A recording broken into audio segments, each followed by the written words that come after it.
فقام عثمان بن عفان رضی اللہ تعالی عنہ، حضرت عثمان ابن عفان رضی اللہ تعالی عنہ کھڑے ہوئے.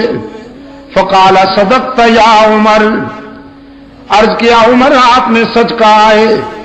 پھر اپنے قائد کی طرف دیکھتے ہوئے عرض کیا وحبب الی من الدنیا ثلاث، تین چیزیں مجھے بھی بہت پیاری لگتی ہیں. رحمت عالم صلی اللہ علیہ وسلم نے عثمان کی طرف پیار کی نگاہوں سے دیکھا، دیکھتے بھی بڑے پیار کی نگاہوں سے تھے اپنے عثمان کو. کبھی کبھی فرماتے تھے عثمان میرا وہ رضاکار ہے کہ جب یہ فرش پہ چلتا ہے تو اللہ کے فرشتے عرش پر اس سے حیا کرتے ہیں. بڑے پیار سے دیکھا عثمان کی طرف. فرمایا تمہیں کیا پسند ہے عثمان؟ عثمان ابن عفان رضی اللہ تعالی عنہ نے فرمایا اللہ کے محبوب اطعام الجیعان وکسوۃ العریان وتلاوۃ القرآن. نعرہ تکبیر، سامع القرآن، سامع القرآن. تین چیزیں مجھے بھی بہت پسند ہیں. بھوکوں کو کھانا کھلانا پسند ہے،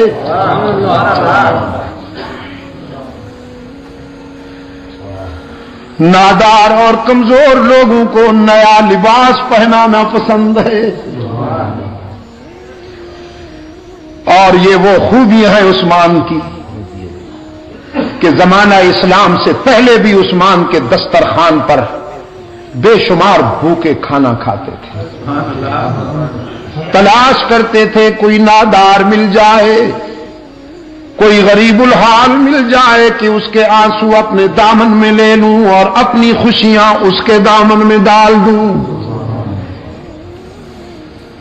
اس وجہ سے عثمان ابن عفان کی مقبولیت کا یہ عالم تھا کہ زمانہ اسلام سے پہلے بھی عورتیں جب اپنے بچوں کو سلاتی تھیں، لوریاں دیتی تھیں، تو اپنے بچوں سے کہتی تھی سو جا میرے لال، میں تجھ سے اس طرح پیار کرتی ہوں جیسے قریش عثمان ابن عفان سے پیار کرتے ہیں. فرمایا اطعام الجیعان، بھوکوں کو کھانا کھلانا پسند ہے. یہ میں آپ کو اس لیے نہیں سنا رہا میرے عزیز دوستوں کہ آپ سنیں اور مزے لے لیں اور بس پھر بھول جائیں. میں اس لیے آپ کے دلوں میں یہ سچائیاں اتار رہا ہوں کہ اللہ آپ میں بھی یہ اخلاقی خوبیاں پیدا کریں. سرکار دو عالم صلی اللہ علیہ وسلم نے فرمایا اس نیک آدمی سے کہہ دو جو ساری رات عبادت کرتا ہے، تسبیح ہاتھ میں رکھتا ہے، ہر سال حج پہ جاتا ہے، عمرے بھی ادا کرتا ہے، ذکر و فکر میں محو رہتا ہے، لیکن جو رات کو پیٹ بھر کر سو جائے اور اس کے پڑوس میں کوئی انسان بھوکا تڑپتا رہے، رحمت للعالمین صلی اللہ علیہ وسلم نے فرمایا اس عابد شب زندہ دار سے کہہ دو کہ وہ ہم میں سے نہیں، ہم اس میں سے نہیں.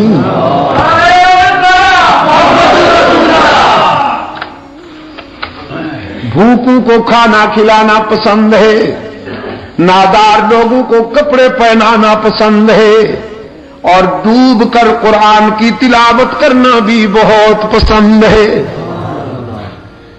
لاج رکھی عثمان نے، لاج رکھی اپنی پسند کی. جب تک جیتے رہے فیاضی کا دریا بھی بہتا رہا، سخاوت کا سمندر بھی موج زن رہا، اور پھر آخری وقت عثمان نے قرآن کا دامن نہیں چھوڑا، قرآن نے عثمان کو تنہا نہیں رہنے دیا. شہداء کی صف میں صرف عثمان منفرد مظلوم ہے کہ جس نے قرآن کے دامن میں آخری سانس لیے.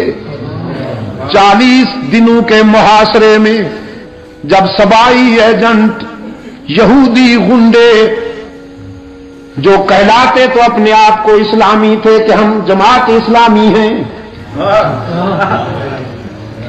کہلاتے تو اپنے آپ کو اسلامی تھے، قرآن بھی ان کے ہاتھ میں تھے، داڑیاں بھی تھیں، لیکن عثمان کو خائن کہتے تھے، عثمان کو اقربا پرور کہتے تھے، عثمان پر الزام تراشیاں کرتے تھے۔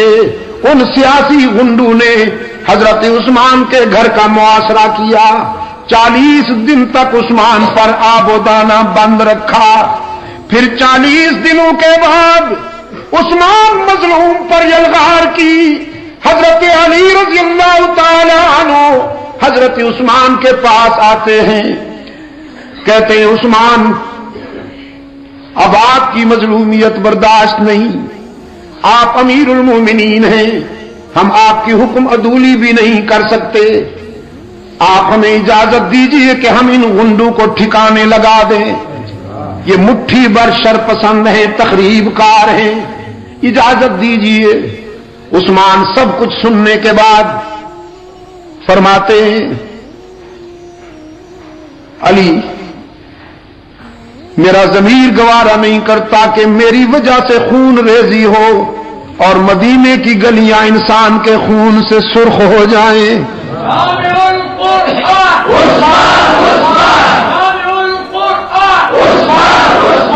حضرت علی فرماتے ہیں امیر المومنین کتنے دنوں سے آپ کو بھوکا رکھا گیا ہے، پیاسا رکھا گیا ہے؟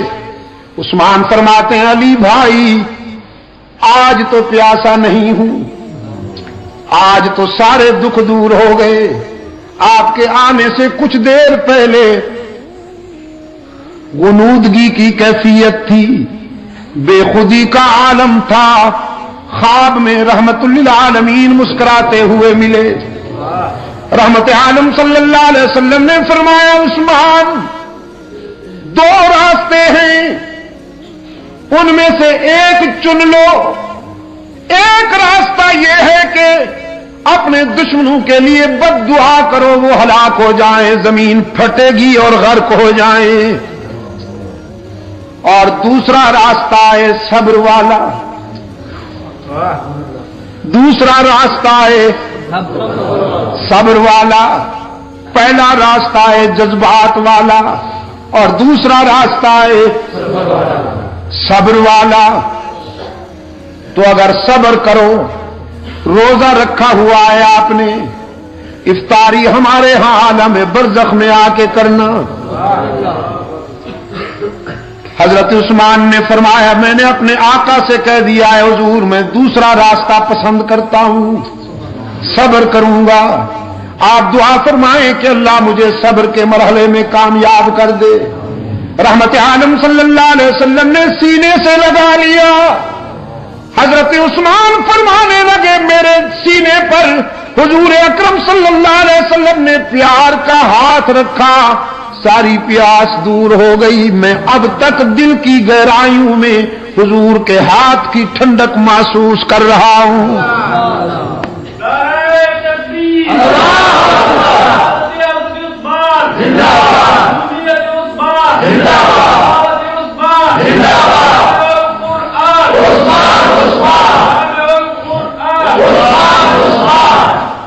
اور فرمانے لگے علی میرے آقا نے فرما دیا ہے کہ آج افطاری حضور کے دسترخوان پہ ہونے والی ہے، نظام کائنات درہم برہم ہو سکتا ہے، میرے آقا کا اشارہ غلط نہیں ہو سکتا،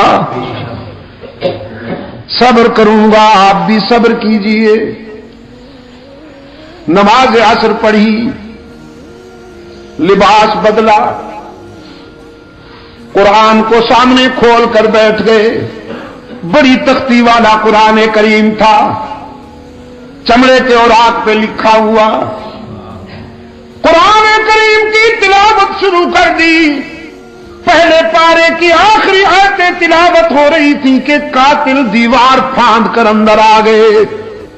حضرت عثمان کے سینے میں انہوں نے سلاخیں اتاری، داڑھی مبارک کو پکڑ کر نوچا، سینے میں سلاخیں اتاری، گھائل ہو کر حضرت عثمان کے سینے سے خون کا فوارہ نکلا، قرآن نے اپنے ورقوں میں محفوظ کر لیا۔ قرآن کے ورقے خون عثمان سے رنگین ہو گئے، اور پھر جب گھائل ہو کر گرے تو عثمان قرآن ہی کے دامن میں جا گرے۔ عثمان نے قرآن کو اور قرآن نے عثمان کو سینے لگا کر یاری پکی کر لی نا۔ حشر کے میدان میں شہداء جب اللہ کی عدالت میں پیش ہوں گے، کسی شہید کی شہادت کی گواہی ریت کے ذرے دیں گے، کسی شہید کی شہادت کی گواہی تلوار کی دھار دے گی، کسی شہید کی شہادت کی گواہی خنجر دے گا، کسی شہید کی شہادت کی گواہی خون گریبان دے گا، تیر و کمان دے گا۔ عثمان وہ مظلوم ہے، اس کی شہادت کی گواہی اللہ کا قرآن دے گا۔ عثمان نے جان دے دی لیکن قرآن کا دامن نہ چھوڑا۔ اطعام الجیان وکسوۃ العریان وتلاوۃ القرآن، تین چیزیں عثمان